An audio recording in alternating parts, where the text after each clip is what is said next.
Hello everyone. I welcome all of you to PYQ Part 2. अभी last मैंने series कराया था PYQ Part 1 एंड ये सिर्फ उनके लिए, जैसे मैंने बताया था लास्ट वीडियो में, जिनको PYQs करने हो और उनको सोल्यूशन समझ में नहीं आता है और वो मॉक भी लगाते हैं फिर भी उनको आंसर का बेसिक पता नहीं चल पाता है। ये वीडियोस उनके लिए मैं करा रही हूँ स्पेशली। तो जो बिगिनर्स हैं या फिर रिपीटर्स हैं जिनको प्रैक्टिस करनी है वो ये वीडियो ज़रूर फॉलो करो। और साथ में मैं टिप्स भी बताती हूँ कि हमें क्या करना होता है वाइल सॉल्विंग द आंसर, ताकि एग्ज़ाम में हम पे बिना किसी लोड का सही आंसर हम कैलकुलेट कर सकें। और बहुत इजी लैंग्वेज में एक्सप्लेन करती हूँ सो डैट वो सभी को समझ में आए, बी इट वो बेसिक से हो या फिर एडवांस में हो, उनको समझ में आए। मेरा मोटिव यही है कि विदाउट वेस्टिंग योर टाइम हम कैसे सही से आंसर को सॉल्व करें और बिल्कुल एक्यूरेट आंसर मार्क करके आए जो कि सही हो। ठीक है, तो ये मेरा मोटिव है। तो चलो स्टार्ट करते हैं PYQ Part 2। एंड हाँ, टोटल 30 वीडियोज़ आएंगे और सिर्फ प्रीवियस ईयर क्वेश्चन होंगे और टोटल इंग्लिश का होगा। मैं रीजनिंग और मैथ्स नहीं करा रही, सिर्फ इंग्लिश करा रही हूँ। ठीक है, तो जिसको सोल्यूशन में भी डाउट होता है कि सोल्यूशन ये कैसे हो गया, वो मेरा वीडियो देख सकते हैं, और जिनको साथ में प्रैक्टिस करनी है वो भी ये कर सकते हैं easily. So let's start from here. देखो, so our first question is the fluffy cat used to make a feeble cry by the others, which food was supplied by Lipika. तो यहाँ पे सब्सटीट्यूशन करना है। देखो लिखा हुआ है ना, ऑप्शन डैट कैन सब्सटीट्यूट मतलब कि इस अंडरलाइन जो भी वर्ड्स लिखे हुए हैं इसको कौन सा बेस्ट एग्जांपल होगा जो उसको सेटिस्फाई कर पाएगा। ठीक है, हम उसको फाइंड करना है।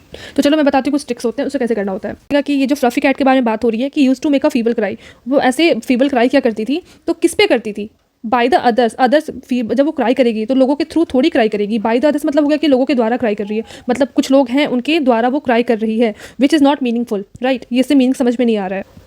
ठीक है, यहाँ पे मीनिंग समझ में नहीं आ रहा है। बाय द अदर्स नहीं होगा, लोगों के थ्रू कैसे रो सकती है, तो अबाउट द अदर्स भी नहीं होगा, अमंग द अदर भी नहीं होगा, अब भी नहीं होगा, लोगों के ऊपर हो नहीं सकता। अमंग मतलब बहुत सारे लोगों के बीच में वो फीबल क्राई कर रही है, ऐसा कुछ मीनिंग बैठ नहीं रहा है। Over the others when food, और ये वाला ऑप्शन आप रीड करोगे तो over the others when food, तो देखो ये रिलेटेबल लग रहा है। देखो वैसे भी जब भी फूड की बात होती है तो हमेशा देखना अगर ऑप्शन में ओवर रहता है तो ओवर वाला ही जनरली सही होता है। ठीक है, मैं अपने प्रीवियस एक्सपीरियंस से बता रही हूँ, बिकॉज मैं भी मॉक सॉल्व करती हूँ, तो मुझे ये चीज़ देखने को मिला है कि जब भी फूड होता है, फिर जब भी कोई आइटम की बात होगी और उसके बारे में हम बात करें तो वहाँ पे ओवर का यूज़ होता है।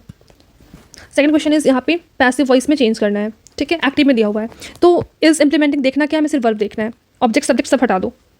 ठीक है, अभी के लिए फिलहाल में वर्ब देखना है। इज इम्प्लीमेंटिंग दिया है यानी हमारा ये प्रेजेंट कॉन्टिन्यूस में वॉइस पढ़ा होगा, नहीं पढ़ा है तो मेरा वाला वीडियो देख लो, मैंने वहाँ पढ़ा हुआ है। ये प्रेजेंट कॉन्टिन्यूस का है क्योंकि इसमें सिंपल ईज है और प्लस वर्ब की ING फॉर्म है। इसको पैसे में कन्वर्ट करते हैं तो क्या होता है, जब हम पैसे में कन्वर्ट करते हैं तो ईज हो जाता है, प्लस बीइंग हो जाता है, एंड प्लस वर्ब की थर्ड फॉर्म हो जाती है। ये इसका रूल है पैसे में कन्वर्ट करने के लिए, तो आपको वही ऑप्शन में देखना है। और प्लूरल और सिंगुलर, यहाँ पे ईज जो ईज होगा कि आर होगा, वो प्लूरल और सिंगुलर उस पर बेस्ड करता है। अगर प्लूरल होगा तो ये आर हो जाएगा और सिंगुलर है तो ईज होगा, यानी सब्जेक्ट क्या है ये इस पर डिपेंड करता है वर्ब पे। फाइन, तो देखो सब यहाँ पे ऑब्जेक्ट क्या है, the government is implementing new policies. तो न्यू पॉलिसीज़ क्या है, हमारा न्यू पॉलिसीज़ है हमारा ऑब्जेक्ट, और द गवर्नमेंट क्या सब्जेक्ट, यानी न्यू पॉलिसीज़ को हमारा ऑब्जेक्ट को सब्जेक्ट होना पड़ेगा। तो देखो न्यू पॉलिसीज़ यहाँ पे भी है और न्यू पॉलिसी से कौन सेंटेंस स्टार्ट हो रहा है, पैरा सेंटेंस स्टार्ट हो रहा है, और साथ में आर बीइंग लगा हुआ है। तो देखो आर भी लगा है, बीइंग भी लगा है, और वर्ब की थर्ड फॉर्म भी है, तो ये वाला हमारा आंसर होगा। ठीक है, और ये क्यों नहीं होगा, क्योंकि सब्जेक्ट को जनरली हम ऑब्जेक्ट बनाते हैं और ऑब्जेक्ट को सब्जेक्ट बनाते हैं, बट यहाँ पे चेंज हुआ ही नहीं, इसलिए आंसर नहीं होगा। ये भी नहीं होगा, द इम्प्लीमेंटेशन ये कहाँ से आ गया, और द गवर्नमेंट विल इम्प्लीमेंट ये भी नहीं होगा क्योंकि सब्जेक्ट चेंज ही नहीं हुआ। ठीक है, ये चीज़ें देखनी है नाउ। ओके, अभी देखो, अभी ये वाला है ईडीएम से क्वेश्चन है। ठीक है, मैं ए वर्ड को और बी वर्ड को ऑलरेडी दे चुकी हूँ ईडीएम में करने के लिए, डेली टारगेट स्टेज में मैं देती हूँ, और वैसे वहाँ से ईडीएम आपका बहुत स्ट्रॉन्ग होगा अगर आप उसको डेली कंटिन्यू करते हो तो। फाइन, अभी देखो यहाँ पे लिखा है I was undecided for a long time, इसको चेंज करना है। यहाँ पे कौन सा ईडीएम आएगा, undecided for a long time. तो देखो बीटिंग अराउंड द बश का क्या होता है कि मुद्दे की बात ना करना, मतलब गोल घुमा घुमा करके बातें करना, मुद्दे की बात नहीं करता है। ठीक है, जो मेन टॉपिक उस पर बात नहीं करेगा, टॉपिक के आसपास बात करेगा, तो बीटिंग अराउंड द बुश, इसे समझ में आ रहा है। नॉकिंग अराउंड मतलब प्लेस टू प्लेस भटकना, और पता नहीं आपको जाना कहाँ है, प्लेस टू प्लेस बस भटक जाना, आपको नहीं पता। नॉकिंग अराउंड, आप नॉक कर रहे हो अराउंड, बट आपको पता नहीं कि पर्टिकुलर हमें जाना कहाँ है। ऑन फुल एरेंट मतलब होता है कि कोई ऐसा, ऑन फुल एरेंट्स मतलब होता है कोई ऐसा काम जो फेल होने वाला है बट आप उसके काम में एंगेज हो, आपको पता है कि उसका आउटपुट जो भी होगा वो फेल होगा। ठीक है, वो फेलियर ही फेस करेगा बट फिर भी आप उसमें लगे हुए हो, तो ऑन फूल्स एरेंड, इससे पता चला एरेंड मतलब होता है काम, और फूल्स मतलब किसी बेवकूफ़ के काम में आप लगे हुए हैं जहाँ से आपको पता है कि वो आउटकम नहीं आने वाला, फेल होने वाला है। ठीक है, तो सिटिंग ऑन द फेंस, इसका आंसर ये वाला होगा। अब आप बोलोगे कि मेरा ऐसा कैसे स्ट्रॉन्ग है, तो because I have been already preparing EDMs, और जो भी मेरा डेली टारगेट होता है मैं उसको फॉलो करती हूँ और साथ में को बताती हूँ आपको करना क्या है। फाइन, तो मेरा वहाँ से स्ट्रॉन्ग हुआ है ईडीएम्स और वो क्या एवरीथिंग, फेंस इसका आंसर होगा।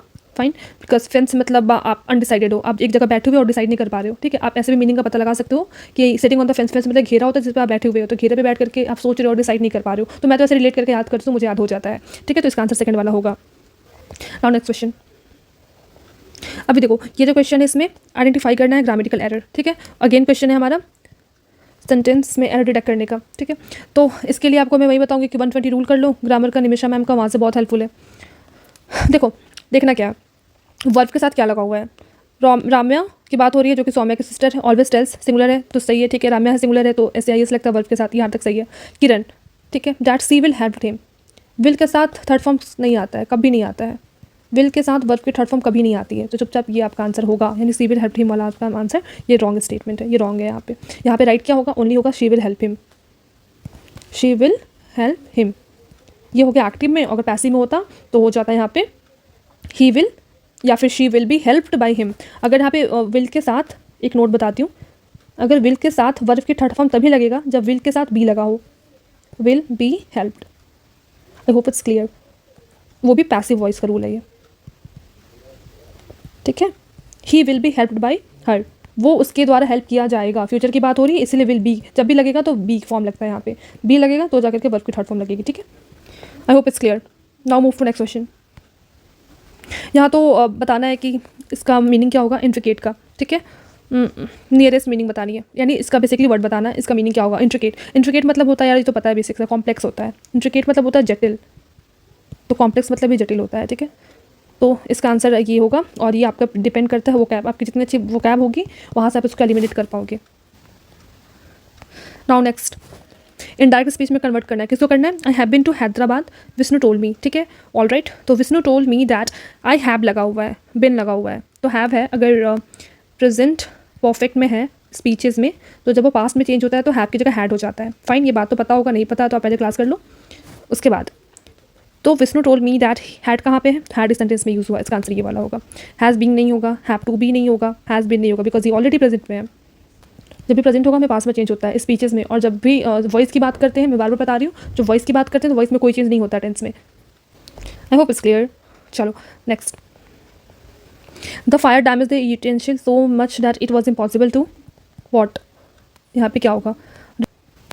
और as you can see retrieve मतलब होता है उसको वापस से फेच करना, तो यहाँ पे रिट्रीव इसका आंसर होगा। तो ये टोटल डिपेंड करता है वो कैब पे, जितनी अच्छी वो कैब होगा उतना जैसे आप इसको एलिमिनेट कर सकते हो, ठीक है। एंड द मेन थिंग कि एलिमिनेशन आपके सेंटेंस में भी हाइड होता है। देखो बात हो रही है किसी यूटेंसिल की कि जो ऑलरेडी फायर से बहुत ज़्यादा डैमेज है, तो जब फायर से डैमेज है तो उसको इम्पॉसिबल क्या होगा, उसको रिट्रीव करना इम्पॉसिबल होगा, मतलब वो वापस से पहले जैसा नहीं हो सकता। It's common sense, right. तो उसके अकॉर्डिंग आप यहाँ से आंसर पिक करोगे। चलो नेक्स्ट है, ये भी ईडीएम है। I don't feel like hanging out today, I am feeling a bit well. वो कह रहा है कि वो आज हैंग आउट नहीं कर सकता बिकॉज वो बिट अनवेल है, थोड़ा सा उसकी तबीयत ठीक नहीं है ना, ठीक है। तो इसका मतलब होता है अंडर द वेदर, बहुत बार आ चुका है एग्जाम में, बहुत ज़्यादा इंपॉर्टेंट है। अंडर द वेदर इसका आंसर होगा, ठीक है। अब देखो अंडर द कोट का मतलब क्या होता है, इसका मतलब होता है हिडन, पता नहीं चला कि कुछ कोट के अंदर कुछ है, यानी हिडन है, सीक्रेट होता है इसका मतलब। ओवर द मून मतलब very happy, I am feeling over the moon, like I am very happy. और नियर द हॉरिजन मतलब एक कोई चीज़ है जो कि होने वाली है, मतलब जस्ट अबाउट टू कंप्लीट। जैसे वी कैन से कि that our exam is near the horizon, मतलब हमारा जो एग्जाम है बहुत जल्दी होने वाला है, ठीक है। देखो जिसको पैराजम्बल का अभी बेसिक नहीं पता है वो मेरा वीडियो देख लेना, मैंने ऑलरेडी पढ़ाया हुआ है उस पर। और इधर लिखा हुआ है, सबसे पहले हम क्या चेक करते हैं, इंट्रोडक्शन स्टेटमेंट देखते हैं। ये मैंने अपने प्रीवियस वीडियो में बताया हुआ है, मैंने प्रॉपर एक वीडियो डाला हुआ है, तो आप वहाँ से अगर समझ में नहीं तो बेसिक आप वहाँ से पढ़ लेना। तो पहले समय से स्टार्ट करते हैं इंट्रोडक्शन से। तो इंट्रोडक्शन सब्जेक्ट क्या होगा, दिस की बात हो रही है तो नहीं होगा, और डिजिटल रियलिज्म ये हो सकता है। The human presence will be marked by this which will be, ये भी हो सकता है। You may not only class things in this, this है ना, दिस ऑलरेडी कि मैंने किसी के बारे में रेफर कर रहा है, यानी ये भी नहीं होगा इंट्रोडक्शन स्टेटमेंट। यानी जो भी स्टेटमेंट ए और डी से स्टार्ट हो उसे हम कट कर देंगे, तो ऑलरेडी ये तो एलिमिनेट हो गया। अभी बी, सी और बी बचा हुआ है। तो अभी देखो द और digital realism is created through metaverse technology, तो पता चल रहा है ना कि इंट्रोडक्टरी स्टेटमेंट है। थोड़ा रीड करके देखो, पता चल रहा है कि किसी डिजिटल रियलिज्म के बारे में बात हो रही है जिसको क्रिएट किया जाता है मेटावर्स टेक्नोलॉजी के थ्रू। तो इससे पता चल रहा है कि इसके बारे में बात हो रही है, तो जिसके बारे में बात होती है वो हमेशा इंट्रोडक्टरी स्टेटमेंट होता है, यानी सी वाला भी नहीं होगा, सी वाला भी कट हो जाएगा। अभी बचा B C A D A और बी ए डी सी, इसमें से क्या होगा, यानी हमें बी के बाद सी देखना और बी के बाद ए देखना है। तो बी के बाद क्या देखेंगे, और डिजिटल रियलिज्म इज क्रिएटेड, इसके बारे में बात हो रही है, तो इसको कौन सा फुलफिल कर रहा है, ए फुलफिल कर रहा है। देखो तुरंत ए का जो इंट्रोडक्टरी स्टेटमेंट था उसको ए ने इसे कॉम्प्रीहेंड कर दिया, रेफर कर दिया कि ये जो डिजिटल रिलिम है, ये जो भी यूनिवर्स है, is not restricted to technology gadget such as searching for information on the internet. सिर्फ इससे लिमिटेड नहीं है, ठीक है, इसके बारे में बहुत सारी चीज़ें होंगी जो फ्यूचर में आ सकती हैं।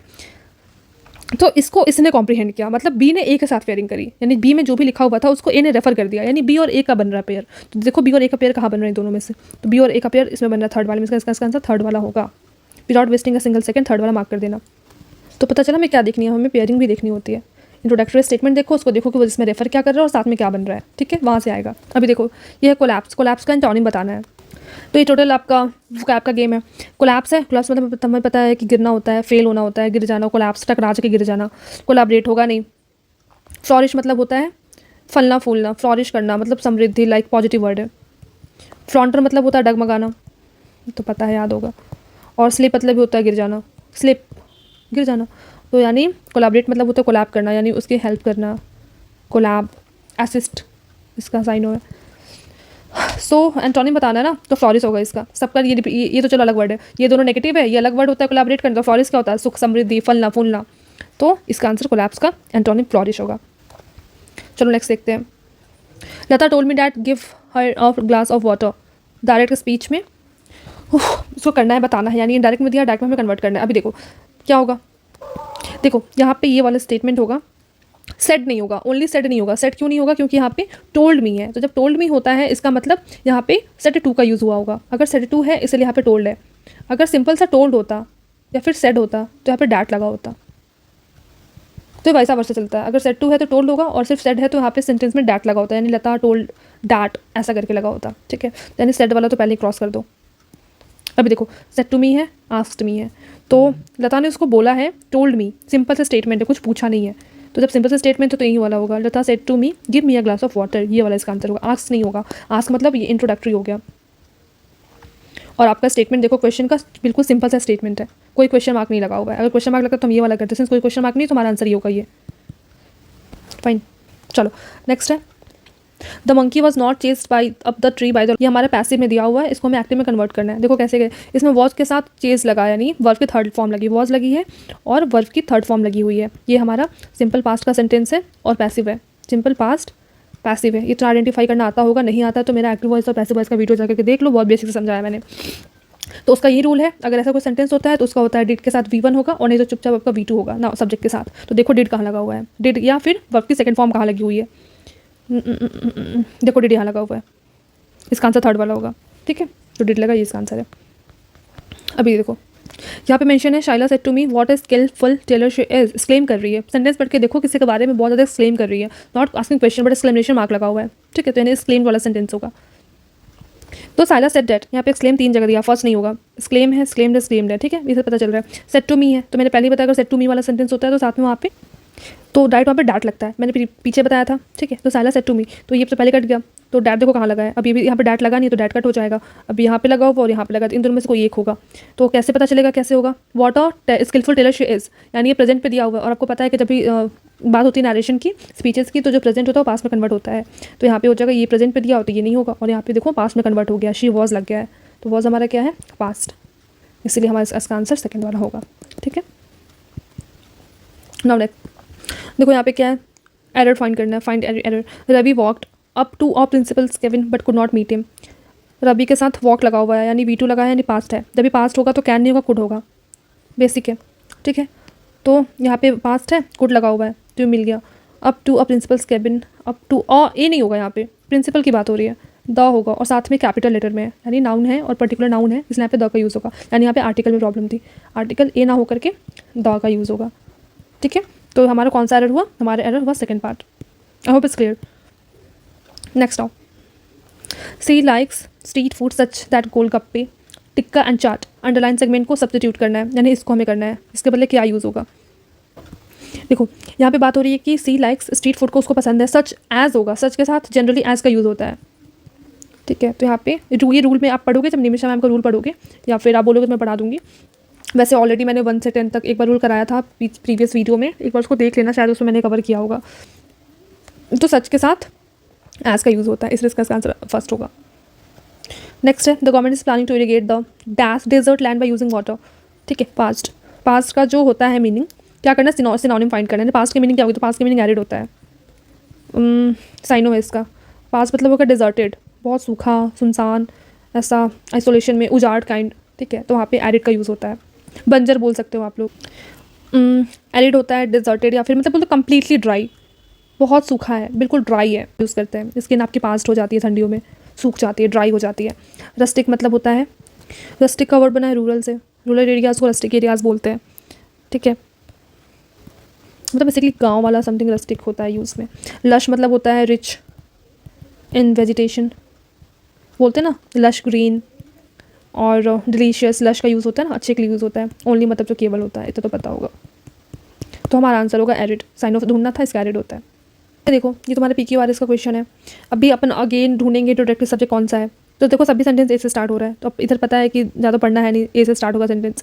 और एक के बाद क्या पेयर बन रहा है, या तो डी होगा या तो बी होगा। ये मैंने कैसे पता कि ऑप्शन में देख लो, दो का ही पेयर बन रहा है, तो अपन सी को पढ़ेंगे भी नहीं, ठीक है। ए के साथ डी होगा या तो ए के साथ बी होगा। तो अभी लॉजिक बैठा लो, ए के साथ डी होगा या फिर ए के साथ बी होगा। तो क्या बात हो रही है, एक ऐसी कॉमन मिस्टेक है जो सभी पीपल कमिट करते हैं, जो उन्होंने किया, they have thought that it would be very good thing अगर सभी लोग सेम अमाउंट में money, no matter whether they gladly. तो ये इसका मीनिंग ये पता चल रहा है कि एक कॉमन मिस्टेक जो सभी लोग सोचते हैं दैट सभी के पास एक्जैक्टली सेम मनी हो, चाहे वो कैसे भी काम करे, हार्ड काम करे या फिर बिल्कुल ईजी काम करे, सबके पास सेम मनी होना चाहिए। तो ये एक थॉट है जो कि लोग गलत सोचते हैं। तो इसको कौन सा रिलेट कर रहा है, now this is very great mistake because they are simply not enough money to make everybody rich, ठीक है। और क्या है, they forget that very people. देखो यहाँ पे इसकी जो बात हो रही है, ठीक है, कि बहुत सारे लोग इन्हें मिस्टेक करते हैं, उस मिस्टेक पे ये कमिट कर रहा है कि दे फॉरगेट, वो लोग भूल जाते हैं that very few people would work at all if it were not for the money their work brings them, at that without work there would be no money। ये जो बात हो रही है कि बहुत सारे लोग ये जो भी थॉट है उसको सोचते हैं कि मतलब ऐसे पैसे होने चाहिए सभी के पास इक्वल, तो उसको ये रेफर कर रहा है कि लेकिन वो भूल जाते हैं, ठीक है। तो ए के बाद डी का पेयर बन रहा है। ये जो भी सेंटेंस है ये इसने इसको पॉजिटिव में बोला, ठीक है, और उसको उसने कॉन्ट्राडिक्ट किया, तो इसके साथ इसको ये कॉन्ट्राडिक्ट किया, यानी पेयर बना ए और डी का। पढ़ के देखो, खुद समझ में आएगी। इसमें एक ने स्टेटमेंट दिया, सेकंड उसको चैलेंज कर दिया, तो एक फ्लो बना ना, एक पॉजिटिव आया एक नेगेटिव आया, तो यहीं से फ्लो क्रिएट हो रहा है, यानी ए डी और ए डी बी सी या ए डी सी बी में से कौन सा होगा। अभी ये वाला आया, फिर देखो, और डी वाले सेंटेंस को ये कवर अप कर रहा है, and they have imagine that if all the money in the country were equally divided everybody would be rich. इसने इसको चैलेंज किया, ठीक है, और इसी चैलेंज को मतलब नेगेटिव सेंटेंस को ये फुलफिल कर रहा है कि उन्होंने ऐसे इमेजिन किया है कि सभी पैसे कंट्री में अगर इक्वली डिवाइड होंगे तो सभी रिच हो जाएंगे, यानी इसको ये वाला हमारा कॉम्प्रीहेंड कर रहा है साथ में, यानी ए डी के बाद सी आएगा, ए डी सी, फोर्थ वाला इसका आंसर है, ठीक है। अ window will have been open by her, active voice में इसको कन्वर्ट करना है, तो क्या होगा, विल हैव बिन लगा हुआ है ना, ये ऑलरेडी हमारा पैसिव में है, तो यहाँ पे क्या होगा, she will have open a window, ये वाला होगा, बिन लग गया यानी पैसिव हो गया। और नॉर्मल क्या होता है, विल या शैल, साथ में अगर हैव लगा हुआ है तो वर्ब की थर्ड फॉर्म लगती है, और अगर बिन लग गया तो फ्यूचर का ये पैसिव हो जाएगा, ठीक है। तो ये था इतना आज का, एंड डाउट्स हो तो पूछना, and thanks for watching. I hope चीज़ें समझ में आई हूँ, और अगर आ गई हो तो प्लीज़ मेरे चैनल सब्सक्राइब कर देना, फर्स्ट टाइम बोलो सब्सक्राइब करने के लिए, और अगर कुछ भी डाउट हो तो do ask me in the comment. I hope it's helpful, इतना कर लेना काफ़ी है।